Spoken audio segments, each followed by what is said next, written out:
আজকে আমি তোমাদের জন্য আবারও নিয়ে চলে এসেছি নিত্যদিনের একটা ঘরোয়া ভিন্ন স্বাদের রেসিপি, ভেন্ডি বা ঢ্যাঁড়স আলু চচ্চড়ি। যারা ভেন্ডি বা ঢ্যাঁড়স খেতে তোমরা একদম পছন্দ করো না, তাদেরকেও যদি একবার এই রকমভাবে করে দেওয়া হয় তাহলে এক থালা ভাত এই দিয়েই শেষ করে দেবেন। প্রথমে ভেন্ডি আর আলুটাকে আমরা লম্বা লম্বা করে কেটে নিয়েছি। আর লাগছে আমাদের পেঁয়াজ কুচি, টমেটো কুচি, আদা বাটা, কাঁচা লঙ্কা বাটা, নুন, হলুদ গুঁড়ো, কাশ্মীরি লঙ্কার গুঁড়ো।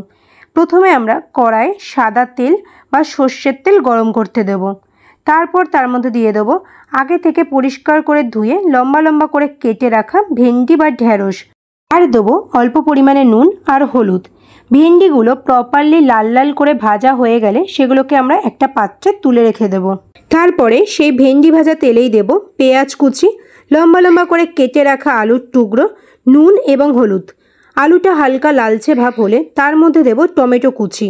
2 মিনিট মতো নাড়াচাড়া করার পর টমেটোটা নরম হয়ে গেলে তার মধ্যে দেব আদা বাটা, কাঁচা লঙ্কা বাটা এবং দেব মশলা ধোয়া জল। তারপর আবারও 5 মিনিট মতো খুব ভালোভাবে নাড়াচাড়া করে তার মধ্যে দেব আগে থেকে ভেজে রাখা ভেন্ডি বা ঢ্যাঁড়স।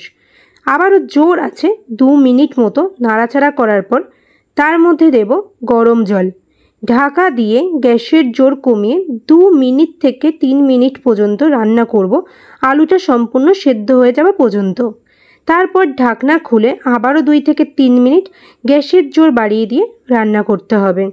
সম্পূর্ণ জলটা শুকিয়ে গিয়ে ভেন্ডি আলুটা পুরো গামাখা হয়ে গেলেই তৈরি হয়ে যাবে ভেন্ডি বা ঢ্যাঁড়স আলুর চচ্চড়ি। এই নিত্যদিনের অল্প মশলার এবং অল্প উপকরণ দিয়ে তৈরি ভেন্ডি আলুর চচ্চড়ির রেসিপিটা অবশ্যই বাড়িতে রান্না করো এবং সবাইকে খাবি। আমাকে কমেন্ট করে জানিও যে তোমাদের কেমন লাগলো। এই রকমই ঘরোয়া এবং রেস্টুরেন্ট স্টাইল আরও অনেক খাবারের রেসিপি দেখার জন্য আমার ইউটিউব চ্যানেলটাকে সাবস্ক্রাইব করে রেখো, ফেসবুক পেজটাকে ফলো করে রেখো। সবাই খুব ভালো থেকো, সুস্থ থেকো। দেখা হচ্ছে পরবর্তী কোনো ভিডিওতে।